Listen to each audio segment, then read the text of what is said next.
How would you like a 15% discount to my daily email, the stack of stuff, the show notes, discounts to the conference, all of that? All you need to do is text the word show to 33777. You'll get the annual subscription with a 15% discount to my daily email. You'll get the stack of stuff, the links to the show notes, discounts to the conference, and so much more. All you have to do is text the word show, SHOW, to 33777. Text show to 33777.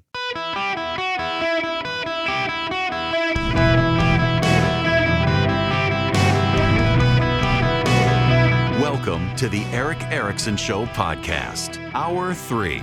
Greetings, Americans. How are you? It's Eric Erickson here. The phone number is 877-973-7425. If you want to be on the program, I track this stuff. I offer all these kind things. Not a single person texted Army to 33777. I'm watching, seeing. Nobody did. All you got to do is text Army to 33777. I'll move on now. There's stuff to talk about. There actually is something to talk about. Y'all, we need to talk about Portland, Oregon. This is from Politico.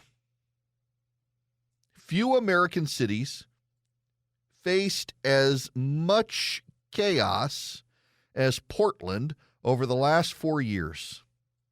This proudly liberal city has endured more than 100 days of often violent protests, a fentanyl and homelessness crisis, a pandemic, and in arguably the nation's boldest progressive policy experiment in recent years, decriminalization of all drugs. This November, Portland is undergoing one more chaotic act. In a sign of either hope or desperation, Portland's voters decided to throw out their entire government structure and replace it with a weaker mayor, expanded city council, and ranked choice voting. A major driving factor was the passage of Measure 110, decriminalizing all drugs in 2020, which was backed by 74% of Multnomah County's residents. So Multnomah County, residents. Voters couldn't, or at least didn't, anticipate how the policy change would reshape a city already strapped for money, dealing with the public health crisis and confronting rising rates of homelessness and fentanyl abuse. Drug use shot up, homelessness worsened, taxpayers fled. These were huge issues, says Carmen Rubio, a city council member who's now running for mayor. It was a perfect storm. Seemingly everyone wants to be part of fixing the city's woes. There are 19 people running for mayor and 98 people seeking seats on city council. They're nearly all campaigning on left-to-center platforms. This is Portland, after all. But progressives often put blame for the policy failures on unexpected circumstances, like the fentanyl crisis, and on problems with implementation, while moderate candidates are bemoaning the city's far-left shift and pushing for bigger policy corrections. I didn't move to Portland because it's weird, Renee Gonzalez, city commissioner and mayoral candidate, said in an interview. Keep Portland weird's mantra is, I moved to Portland because it was livable. Pandemic closures, protests, elevated crime rates, and rising homelessness buffeted many liberal cities in recent years, including San Francisco and Minneapolis. But policy choices made by the city and state aggravated their impact in Portland, and the ramifications are measurable. Nearly 12,000 people moved out of Multnomah County between 2020 and 2023.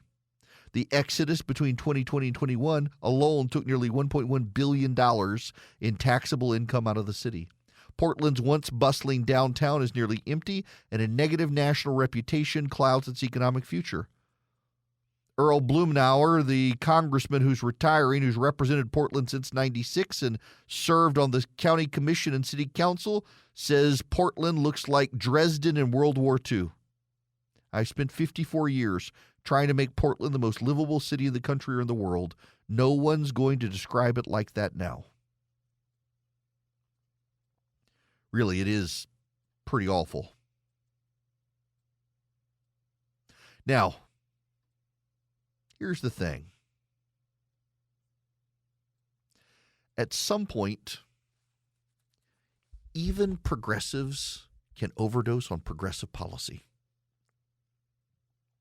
You know, There's this concern in Texas about all the immigration into Texas from California and elsewhere, but it turns out the people moving into Texas are more conservative than the existing Texans. In Portland, people are, as the old phrase goes, being mugged by reality. They're also being mugged by muggers in Portland. A guy I know, he's a scholar and theologian, had to go to San Francisco the other day. I want to say he was traumatized. I think trauma is the best word. He was describing what he saw in the streets of San Francisco, a real-time example of the fallen world. It was Romans 1. He walked past someone who smelled of feces, who was laying slumped over on the ground with a needle still in their arm. They appeared alive. Could have been dead. He passed one person he thought was dead. There was no motion, bluish hue. He passed someone was actually literally using the bathroom on the sidewalk. Pants down, squatting on the sidewalk, no toilet paper. He stepped over needles, syringes, crack pipes.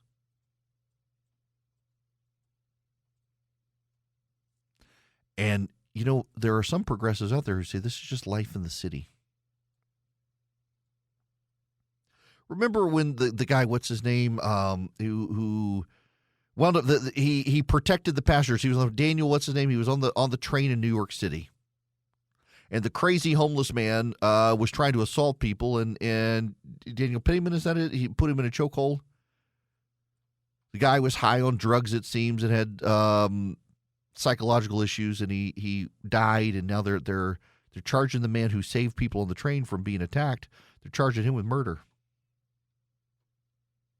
Columnists in liberal publications said, you expect to be assaulted on the train by homeless people. It comes with the territory. That was what they said. But, people actually don't expect to be assaulted on the subway. You force them to give up their cars and you put them in the subway, and then you tell them, and now you get to be assaulted. No, that's not the way this is supposed to work. In Portland, the well-meaning progressives decided, you know what? We shouldn't be punishing people with drug addiction, because you know what? Addiction is a disease. And we shouldn't be punishing people for a disease. So they decriminalized drugs. And you know what happened? All the drug addicts moved to Portland. You had people in Portland dying on the streets of heroin overdoses, fentanyl. Worse than San Francisco. You had shops in the downtown area having to close. They're getting harassed by homeless people. Nobody wants to come downtown. They might step on a needle or get stabbed by a crackhead. These people weren't coming. And you know what? A lot of the progressives in Portland have been, in addition to being mugged by muggers, they have been mugged by reality. And they're like, all right, there's got to be a reasonable line. The progressives have had enough of progressivism. Now, that doesn't mean they're going to become conservative. Not at all. It just means that even they have realized that there is a line at which progressive policies fail. It is, if you go in the opposite direction, just as a mental exercise. I'm a conservative. I'm not a libertarian, but, Ronald Reagan said libertarianism is the foundation of conservatism. What if we get rid of all the government welfare benefits out there? What if we get rid of the entire social safety net? You know what's going to happen? People on the right will say, well, the churches will step up. Oh, church arise. The churches will take care of it, except There are some parts of the country that are unchurched. Who's going to take care of the really poor people? Who's going to take care of the kids going to school? I mean, the government has overplayed its hand, I think, on school lunches and stuff, but there's a role for the government to play. The churches are not going to step. You know that the churches least likely to operate a homeless shelter, a soup kitchen, or a food bank now are the ones that believe in the inerrant word of God. Is that not wild?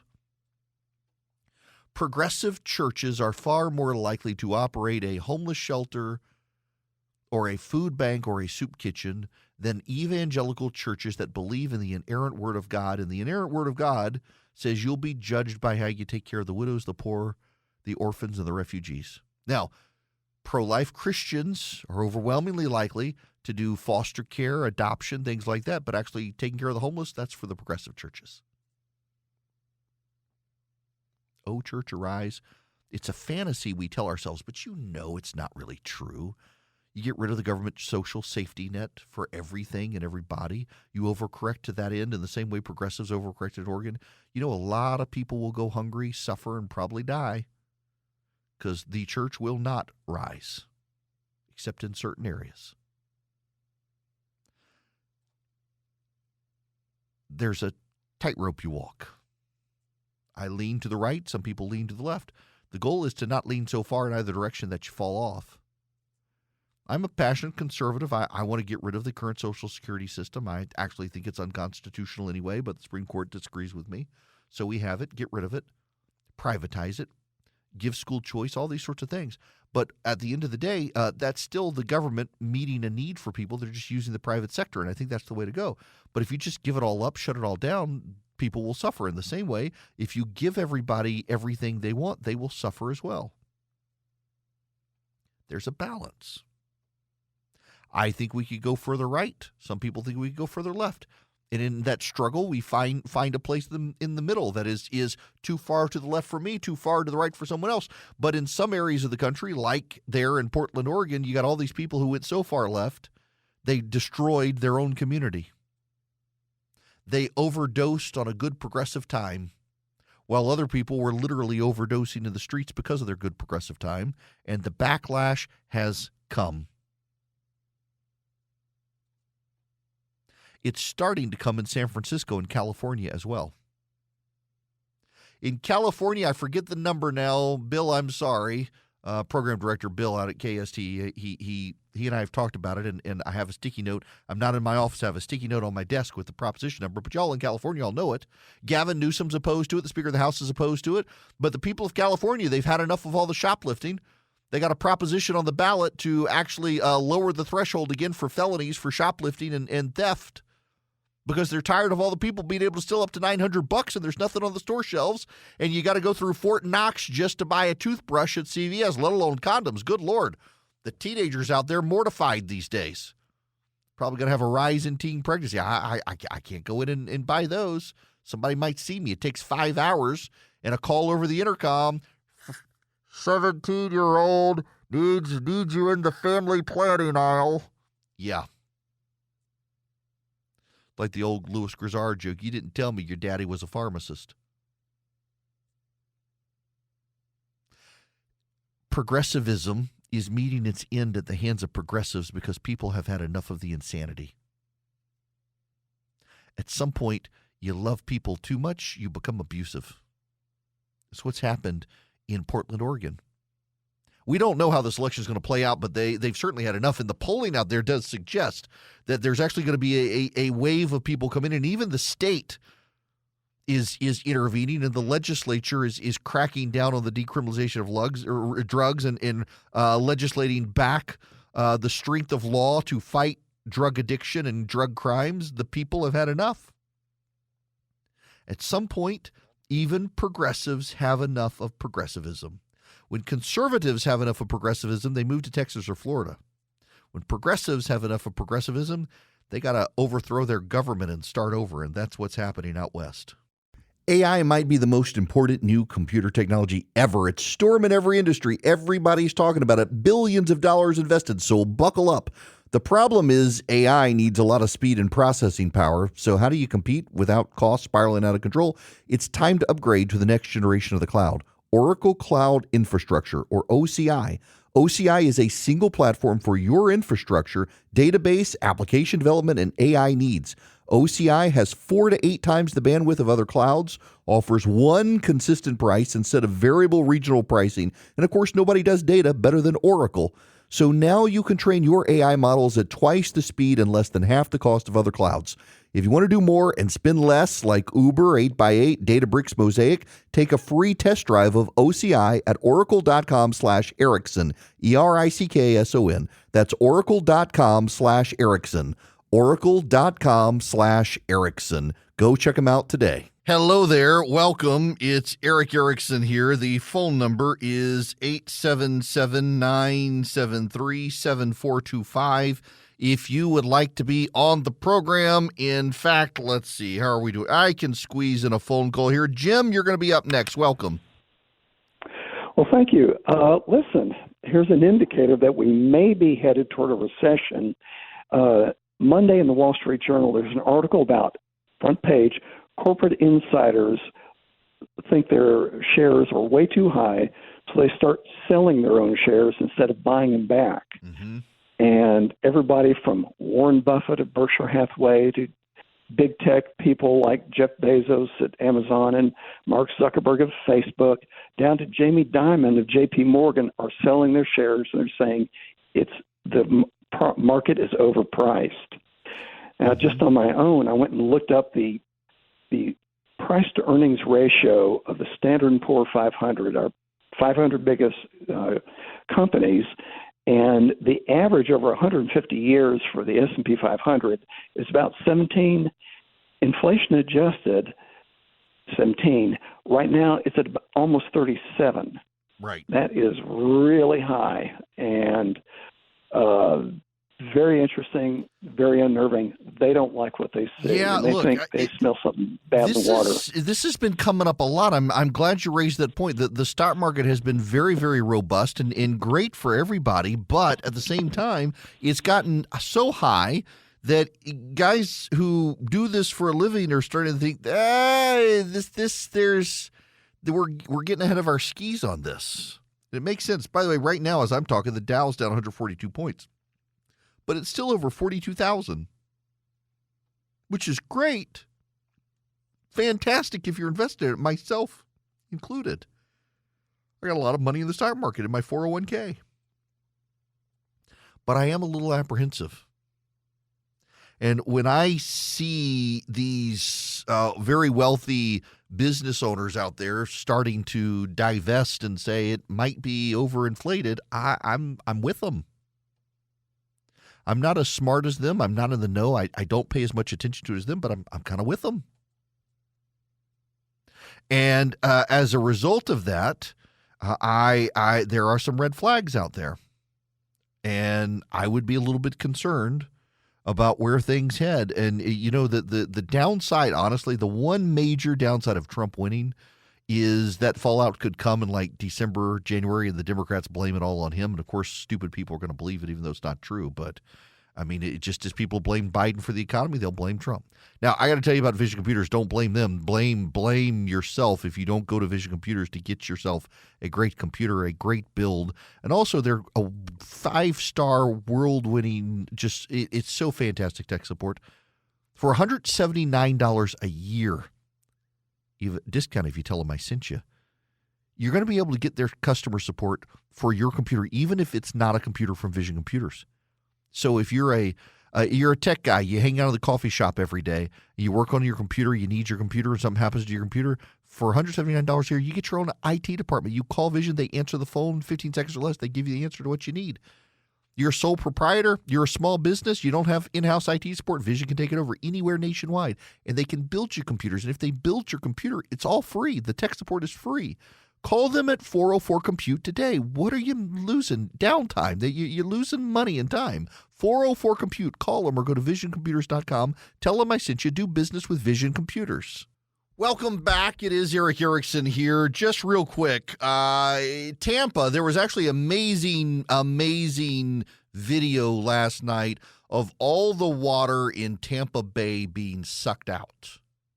People were actually walking out into Tampa Bay last night and walking great distances out into Tampa Bay last night.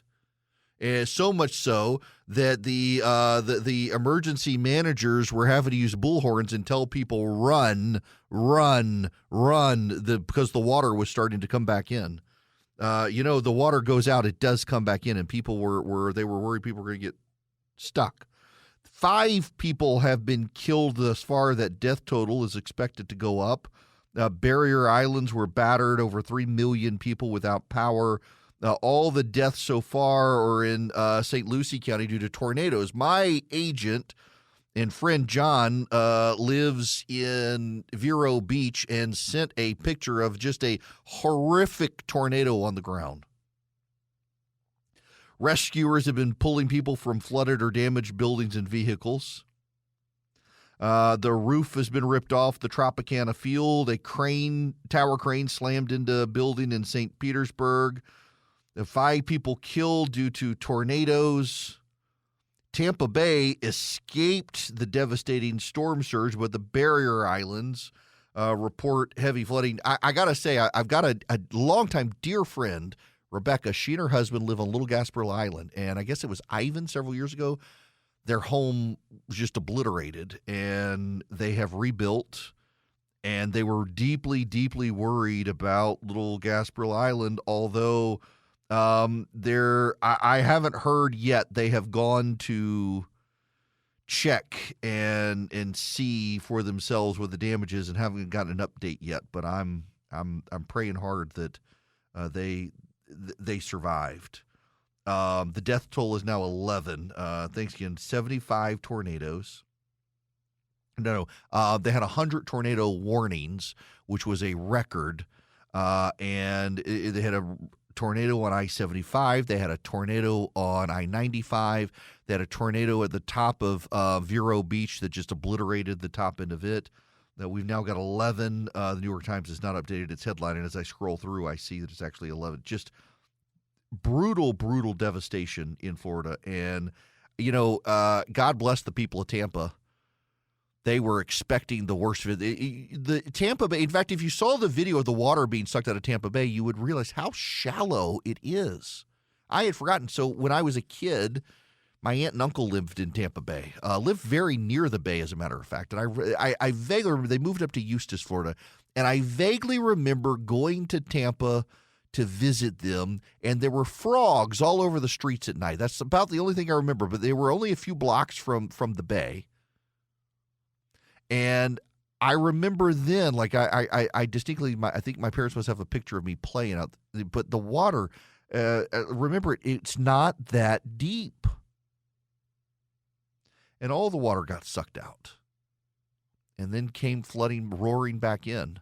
The storm surge was wild. Some of the pictures of some of the reporters. And I got to say this, just I want to get to Glenn's phone call here. And Glenn, be patient with me, but let me say this. I appreciate Jim Cantori and what he does. In fact, he follows me on Instagram, left me a nice comment the other day. But it sends a mixed signal to people. Leave or you're going to die. But here comes Anderson Cooper and Jim Cantori, right where they told you leave or die. If they can do it, why can't I do it? And that's, I think, now obviously they have different circumstances. They move about, they scout locations, they have a plan of where they're going to go, if they need to get to higher ground, all that sort of stuff that you don't think about. But it does, I think, send a mixed signal to people when the reporters for all the news networks, I was watching it last night as the storm came in.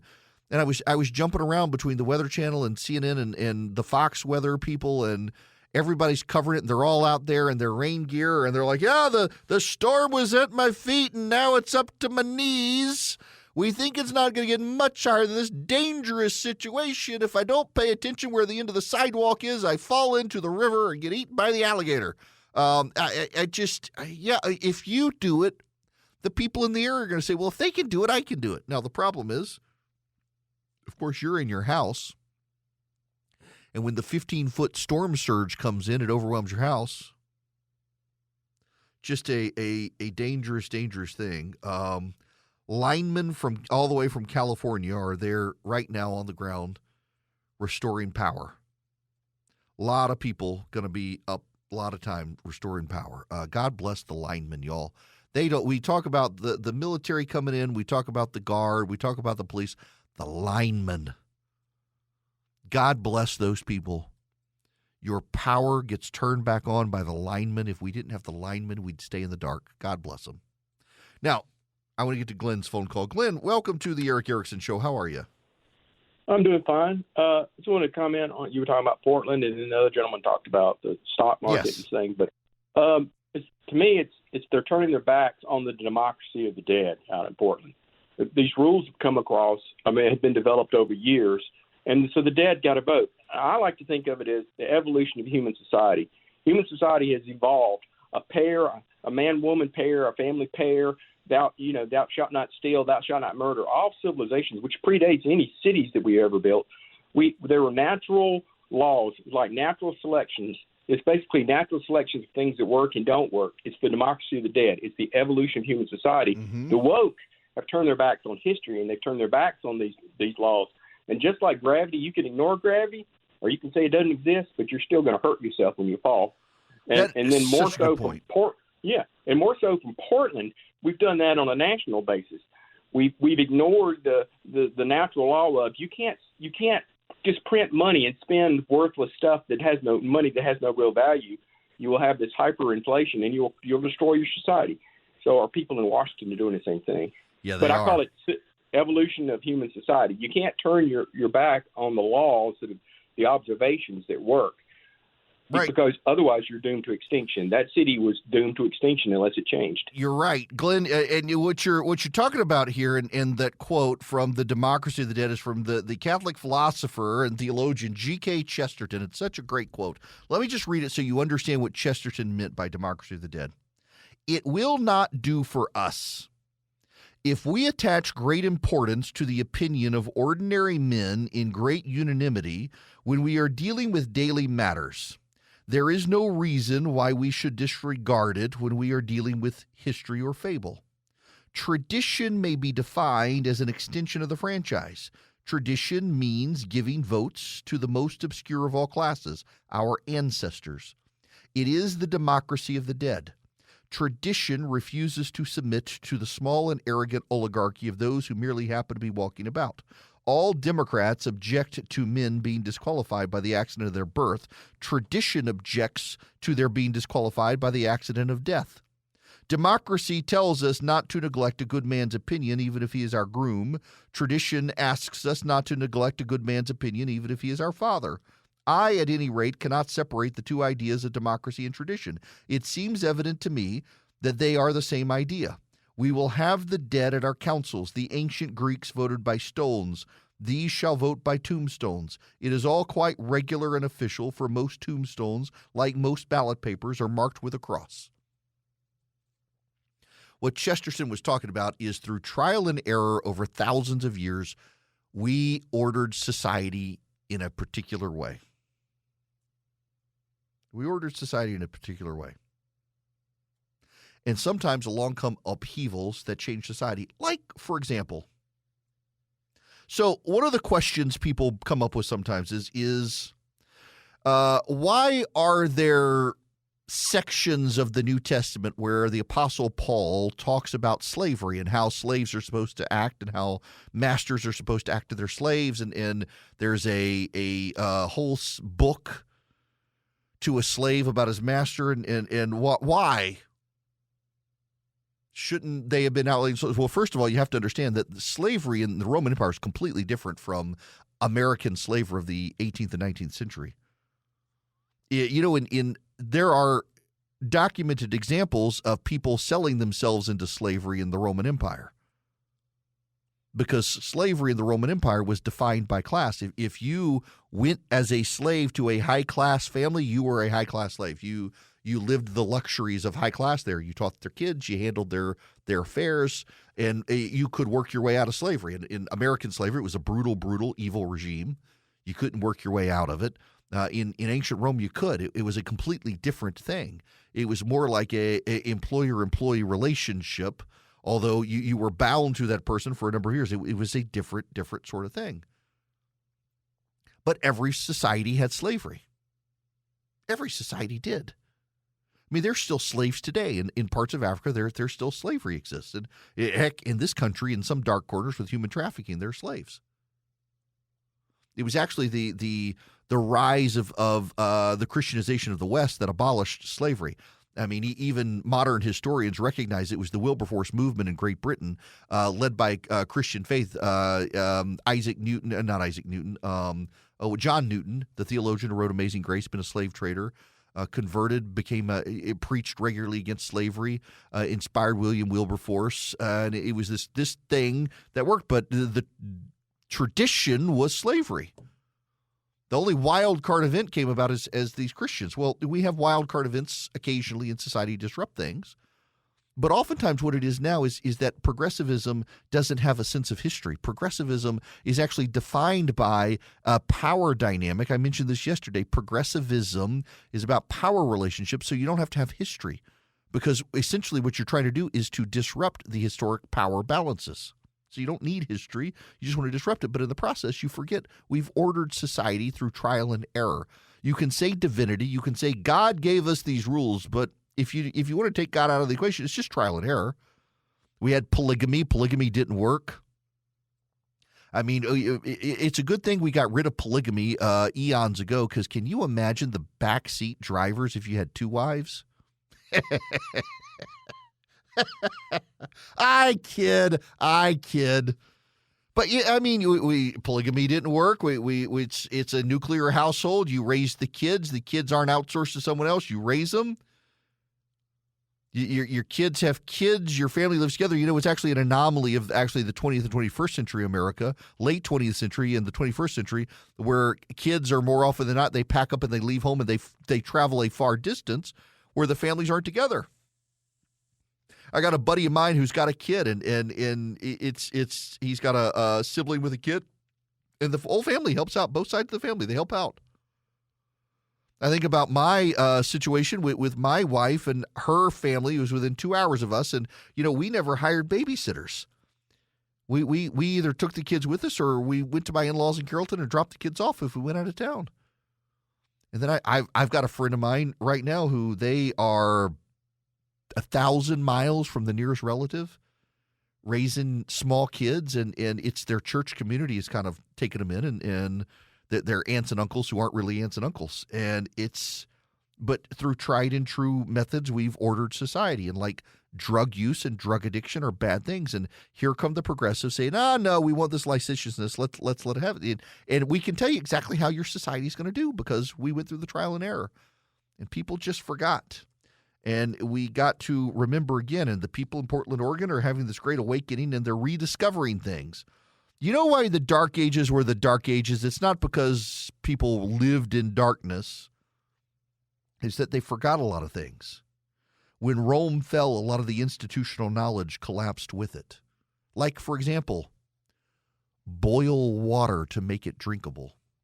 I was reading an article a while back among scientists, and they were saying, what is the basic knowledge? If there was an ecological disaster, there was another meteor that came down, instead of killing the dinosaurs, it killed most of us. What would we want to preserve on steel plates and carven stones for the revitalization of humanity? And there were a couple of answers, but the number one submission from scientists? Boil water to make it safe to consume. Because through all of human history, if you add up all the deaths in human history from war and disease combined, it is cholera and other diseases that come from contaminated water that have killed the most of humanity. Boil the water. One of the other ones was an iron rod wrapped in copper with a magnet passed over it generates electricity. And that was considered less important by scientists than boil water. Institutional, long, hard to acquire knowledge. When you abandon it, your society goes in the tank.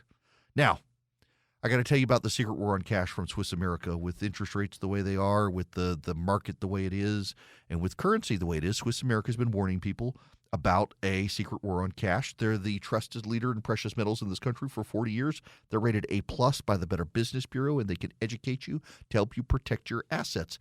The Secret War on Cash report takes less than 15 minutes to read, and you can get it completely free from Swiss America. All you have to do is mention my name, Eric, E-R-I-C-K, when you call or text the number 800-289-2646. If you call or text 800-289-2646, and either text my name, Eric, E-R-I-C-K, or mention me when the operator answers the phone, they'll give you the War on Cash, Secret War on Cash report completely free. It all includes digital forms of currency, by the way. The government's tracking you. All you got to do is call or text 800-289-2646. You can also go to SwissAmerica.com/Eric, SwissAmerica.com/ERICK. But call or text my name to 800-289-2646. Get the Secret War on Cash report completely free from Swiss America. Message and data rates may apply. So earlier I was talking about self-reflection after the election. This is a perfect example of what I'm talking about here. Remember the town in Michigan of Hamtramck? Hamtramck is in 2 square miles the most Muslim place in America, more so than Dearborn, Michigan. Hamtramck, and excuse me if I'm mispronouncing it, Hamtramck, Hamtramck. I don't know. It's the mayor there is Muslim. The entire city council is Muslim, and if you will recall, the Muslim city council and the mayor decided they would not fly the pride flag last June, or this June for that matter. And the Democratic power structure of the state attacked. The Attorney General for the state of Michigan showed up in the town and led a protest outside City Hall, calling the city council hateful, intolerant, full of bigots, and that they were evil. She actually called them evil for not flying the pride flag. Gretchen Whitmer, the governor of Michigan, denounced it. Well, guess what? Donald Trump is campaigning in Detroit today, and who's there endorsing him? The Muslim mayor of Hamtramck, Michigan. Members of the council are there as well to support Trump. All Democrats, by the way, all Democrats. They're supporting Trump because the city, overwhelmingly Muslim, refused to fly the pride flag, and as a result, they had to be vilified by the governor and the state leadership. They had to be vilified by the governor and the state leadership, being called evil by the attorney general of the state because they didn't want to fly the pride flag because they're Muslim. And as a result, they're going to vote for Trump. The wokes, this backlash, this cultural backlash, it is wokeism. And people are tired of dealing with Boko Haram, where if you don't convert, you're destroyed by them. And now you've got this group of Democrat Muslims in Michigan who are going to back Donald Trump because they've had enough of Boko Haram. They've had enough of it, and they're not going to take it. And it's wild to me that this is where we are. The cultural values that the arrogant Democrat elite, the awfuls, the affluent female white urban liberals impose on everybody else, and there is a backlash to it even among rank and file Democrats in a small town in Michigan.